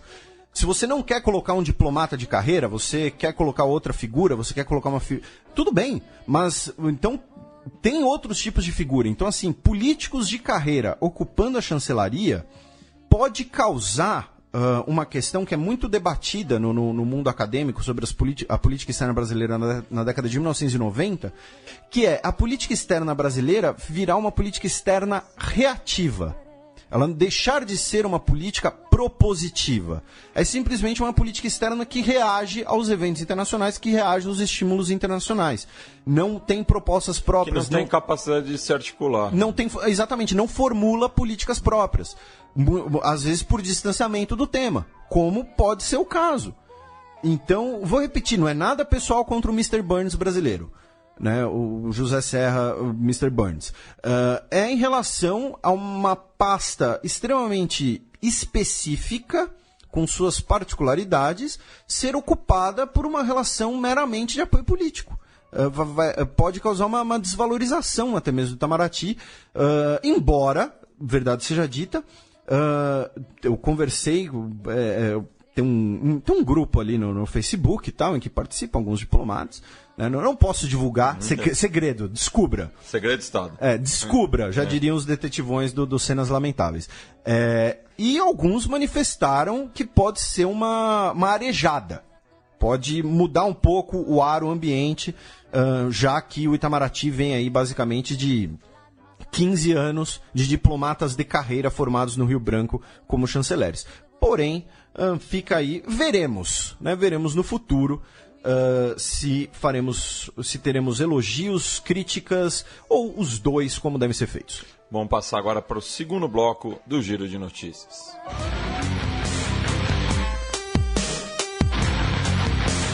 Giro de Notícias. Notícia da última segunda-feira, dia 25 de abril. Turquia pede que Genebra retire da ONU foto que faz crítica a Erdogan. Erdogan? Teve até um ouvinte no Twitter que falou que por conta do Guga Chakra na Globo News, um abraço pro Guga Chakra se ele estiver nos ouvindo, que ele ficou sabendo o real nome do presidente da Turquia. Não, o real nome dele é Erdogan. Erdogan é o pseudônimo, Erdogan é o nome jurídico, é o CNPJ.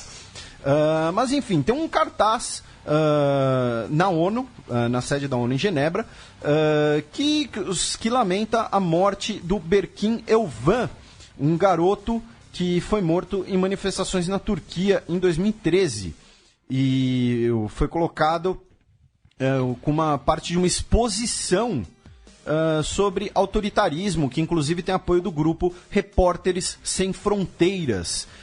A imagem foi feita pelo fotógrafo suíço Demir Sonmez, que provavelmente deve ter alguma ascendência turca. E o governo turco, do Erdogan, pediu a retirada dessa imagem da exposição. Além disso, nos últimos dias, o líder do Partido Pirata Alemão foi preso num protesto em que ele citou aquele poema contra o Erdogan. O Bruno Kram, na verdade ele é líder da seção berlinense do Partido Pirata Alemão. Foi preso por insultar um representante de Estado estrangeiro.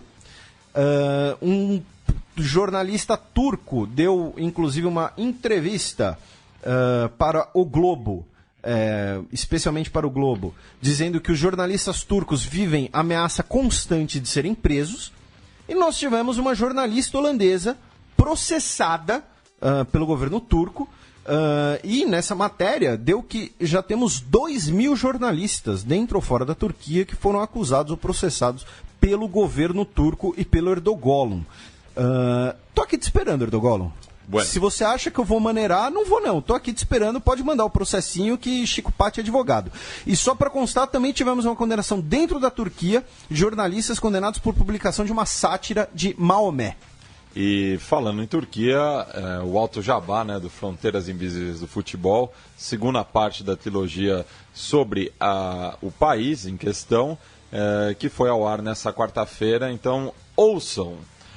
Notícia da última terça-feira, dia 26 de abril. Cardeal que mediou reaproximação entre Estados Unidos e Cuba renuncia. O cardeal cubano Jaime Ortega, que era um dos principais assessores do Papa Francisco e que participou dessa mediação de relações, ele pediu a renúncia, ele está com 79 anos, pretende se retirar da vida pública, pretende se aposentar, enfim. Ele já tinha pedido uma renúncia em 2011, quando fez 75 anos, o Papa não tinha aceitado. Ele é arcebispo de Havana e ele se tornou um dos líderes políticos mais influentes do país. Ele é arcebispo de Havana desde 81. Inclusive ele, como um dos seus últimos atos, algumas semanas atrás, ele articulou com o Raul Castro a libertação de 130 políticos, presos políticos no país. O seu substituto será o arcebispo de Camagüey, Juan de la Caridad Garcia Rodrigues. Que belo nome. Também na última terça-feira, Hillary e Trump ficam perto de candidatura após prévias no dia 26. Nós tivemos prévias em 5 estados nos Estados Unidos. Pensilvânia, Connecticut, Maryland, Delaware e Rhode Island. Basicamente o noroeste. O noroeste dos Nordeste. Nordeste dos Estados Unidos. Aquela zona que é basicamente uma grande metrópole quase. Nisso, a Hillary saiu como uma a grande vencedora. Em relação ao voto democrata, estamos 162 contra 1.662 para Hillary, contra 1.373 para o Bernie Sanders. Apertado. Quase 300 votos. E do lado republicano está 957 para o Trump contra 546 para o Ted Cruz. Um comício do Trump, inclusive, teve 20 pessoas presas essa semana, num conflito entre seus apoiadores e manifestantes. E o Bernie Sanders anunciou que vai dissolver vários dos seus escritórios de campanha eleitoral. Provavelmente algumas centenas de funcionários serão demitidos, porque ele vai concentrar todos os esforços da sua campanha na Califórnia. Porque ele acha que a Califórnia é o último estado, é o maior peso, porque é a maior população dos Estados Unidos, mas principalmente ele acha que se ele conseguir uma grande vitória na Califórnia, ele consegue mandar uma mensagem ao povo americano e ao Partido Democrata. Notícia também da última terça-feira. Fracassa acordo para formar governo e Espanha fará novas eleições. Então, o que acontece? Hoje na Espanha, tradicionalmente a Espanha ela tem um partido do centro-esquerda, o PSOE, que é social-democrata, que é como se fosse o PT espanhol, e um partido do centro-direita, o PP, que já mencionamos anteriormente, que inclusive seu ex-presidente está envolvido em relações. Porém, à esquerda nós agora temos o Podemos, e à direita nós temos agora os Ciudadanos, que acabou fragmentando a composição do parlamento e eles não conseguiram se articular para formar um governo. Então, por isso, a Espanha terá novas eleições. Foi declarada que o parlamento é insolúvel e o rei Felipe VI, após consultar os líderes políticos nessa terça-feira, como dia 26, ele, como chefe de Estado, declarou que o Congresso será dissolvido e novas eleições serão feitas. Breaking news! Após mortes em festa de música eletrônica, Buenos Aires veta baladas, ou os boliches. Na verdade, a decisão judicial, publicada nesta sexta-feira, dia 29, Breaking news, proíbe qualquer atividade comercial de dança com música ao vivo ou gravada. Tucanaram o rolê. A balada. O pancadão nervoso. Mas enfim, donos de casas noturnas já informaram que não vão respeitar a ordem judicial por ela ser inconstitucional. Isso vem depois da morte de 5 pessoas que morreram numa balada em Buenos Aires por ingestão de drogas. Então tá aí essa... Na verdade parece que era uma rave, não era tipo uma balada, era uma rave. E era uma rave fora da cidade. Então... O pessoal gosta de fritar na natureza. Sim, e outra coisa, para quem nunca foi para Buenos Aires, tenta comprar álcool, com bebida alcoólica, depois das 10 da noite. Parece que você está comprando crack, porque é uma situação de... O senhor já visitou o submundo de Buenos Aires, é isso? Já, mas é complicado. Enfim, Felipe...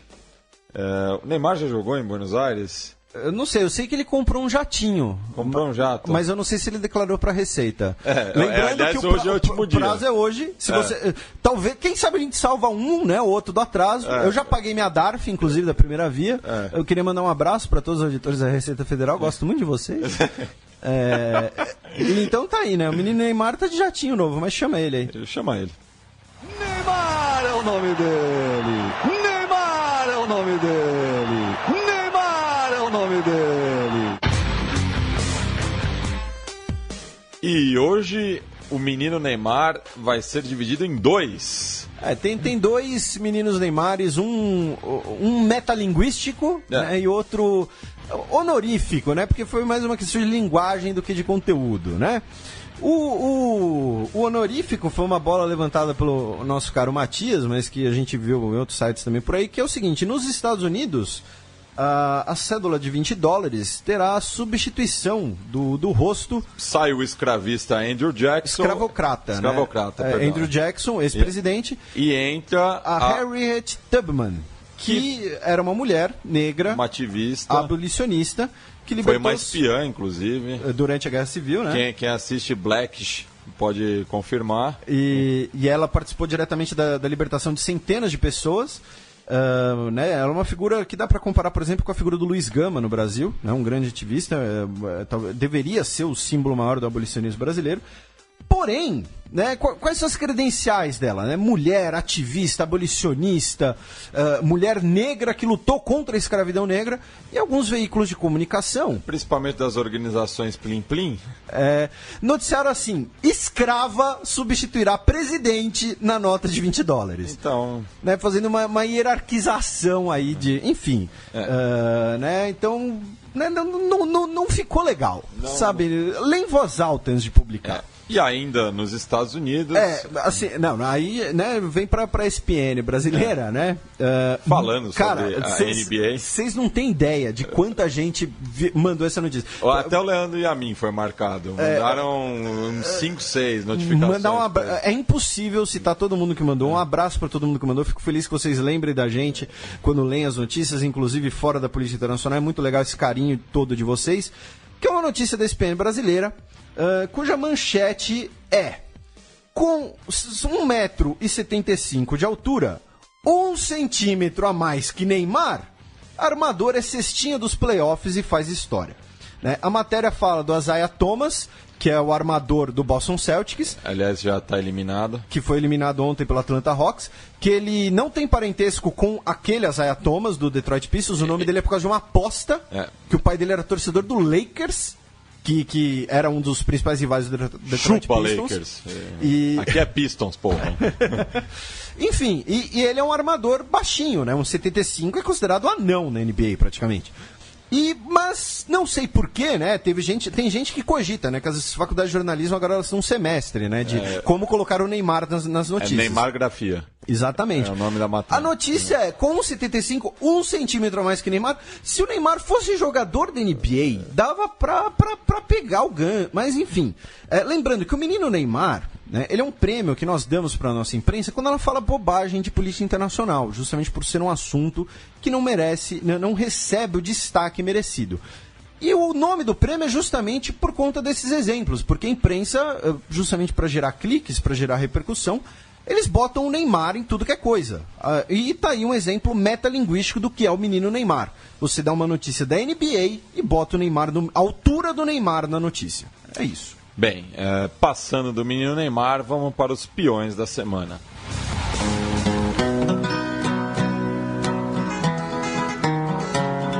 Os peões. Felipe, eu acho que até o final do ano a gente vai ter que aprender a falar peão isolado em turco. Porque Erdogan, eu quero você. Você, cara. Vem pegar. Vem pegar. Peão isolado tá de novo pra esse censor, esse projeto de tiranete aí, que acha que pode censurar todo mundo dentro e fora do seu país. Entendeu? Uma porca. Eu ia falar outro termo com porca, né? de uma exposição fotográfica em memória de pessoas vítimas de autoritarismo, de repressões em Genebra, na Suíça. O cara acha que, tipo, não, tira essa foto pega mal pro meu governo. Sabe o que pega mal pro seu governo? Reprimir as pessoas. Sabe o que pega mal pro seu governo? Prender jornalista. Você. Sabe o que pega... exatamente. O que pega mal é você, filhão. Entendeu? Então, pega eu aí. Então acorda pra cuspir, viu? E o peão promovido, quem que é? Você falou em cuspir, vai dar um apoio. Foi um ato falho. Você falou em cuspir. Foi um ato falho. O peão promovido da semana vai para o Acordo do Clima, assinado aí por 175 países, vai ser colocado em vigor e que espero que todos os países cumpram sua parte, dobrem sua meta e que consigam aí refrear um pouco a situação no planeta, embora hoje, especificamente, não dá para reclamar de aquecimento global em São Paulo. Sim. Vamos para as dicas culturais. DJ Muzz, The Almighty, DJ Muzz. The time has come. Sétimo selo. Felipe, qual que é a sua dica cultural? Então, minha dica cultural, ela é um abraço para o nosso ouvinte Léo Sampaio. Você vai indicar um abraço? Pode ser também, abracem o Léo Sampaio. Se você conhece alguém chamado Léo Sampaio, abrace essa pessoa agora. Mas enfim, ele fez uma crítica bastante construtiva, dizendo que além de filmes, de livros e tal, a gente às vezes dá dica de lugares, né? A gente já falou de alguns restaurantes, mas às vezes falar de museu, de lugar que pode visitar e tal. Inclusive ele disse que vai visitar São Paulo em breve, então ele talvez seja tá advogando em causa própria também, né? Que é algumas dicas culturais de São Paulo. Porém, a minha dica cultural de hoje é por conta dos 30 anos de Chernobyl. Então você pode visitar a cidade de Pripyat. Você pode, inclusive, visitar os arredores da usina de Chernobyl. Você não pode ficar lá por muito tempo. Tem um vídeo no YouTube bem legal, que é um passeio de drone por Pripyat, que é uma cidade fantasma hoje. E para quem gosta de futebol também, tem imagens do estádio de Pripyat, que são muito bonitas. E tudo, obviamente, abandonado, né? Não dá mais para encher o estádio. Então você pode acessar esse vídeo no YouTube. A cidade de Pripyat, ela está muito presente em vários jogos também, né? Tem a série Stalker, uma série de jogos russos, inclusive, na cidade de Chernobyl. Tem uma fase que ficou muito famosa em Call of Duty, que é em Pripyat, porque eles recriaram a cidade assim, muito bem feito. Porém, minha dica cultural, além do lugar de visitar em Pripyat, quem puder, eu gostaria muito de visitar, ainda não fui, pretendo um dia, é o documentário The Battle of Chernobyl, que seria a Batalha por Chernobyl, que saiu no Brasil como Desastre em Chernobyl, que estará linkado na íntegra e dublado, que é um documentário que a abordagem desse documentário, por isso o termo, na Batalha por Chernobyl, porque ele conta das primeiras horas após o acidente, né? A tentativa de você impedir a repercussão, o combate ao incêndio, os bombeiros, as pessoas que morreram da radiação por irem logo para a usina, o reator estava exposto a uma radiação absurda. Então, tem vários outros documentários sobre Chernobyl, vocês podem procurar, mas a minha dica é essa, a Batalha por Chernobyl, que saiu como Desastre em Chernobyl, não sei porquê. E a minha dica, em consonância à nossa convidada Ana Luísa de Moraes Campos, é o relatório do projeto Brasil Nunca Mais, encabeçado pelo Dom Paulo Evaristo Arns, o rabino Henry Sobel e o pastor presbiteriano Jamie Wright, que compilaram 707 processos do Superior Tribunal Militar do período de 1961 a 79 em relação à repressão política no Brasil. O livro foi publicado em 1985 pela editora Vozes. Lembrando que a editora Voz, inclusive, ela tem um grande catálogo de livros religiosos. Sim, né? É uma editora católica, salvo engano. Bem, não sei qual é a orientação. E a música de encerramento de hoje, meu caro Matias? A música, semana passada, nos últimos dias, morreram dois grandes monstros da música mundial. O Prince, talvez a maior personalidade nascida no grande estado do Minnesota, e o Billy Paul, que volta e meia pintava aqui pelo Brasil. E para juntar os dois numa homenagem só, a gente vai pegar justamente uma música do Prince cantada pelo Billy Paul num show aqui no Brasil. Exatamente. Purple Rain, que é talvez o maior clássico do Prince, né? Sim, e eu recomendo também o álbum 36 Degrees of Billy Paul, que eu comprei no começo dos anos 2000 no Gordos Discos, na mão do DJ Célio. Puta disco, viu? Tem o clássico Me and Mr. Jones, e Mrs. Jones, perdão, e que é uma balada romântica, e também tem o funk pesado I Am Black Enough For You. É só pra constar assim, se o nosso ouvinte ou a nossa ouvinte for ouvir Me and Mrs. Jones com o seu parceiro, sua parceira, é aquela música que você tem que música de coito. Não, é o seguinte, você dá play e já tira a camisa, entendeu? Você tem que fazer as duas coisas, sabe, ao mesmo tempo, porque pede. Então, vamos aí com a voz do soul cantando um dos maiores sucessos do pop.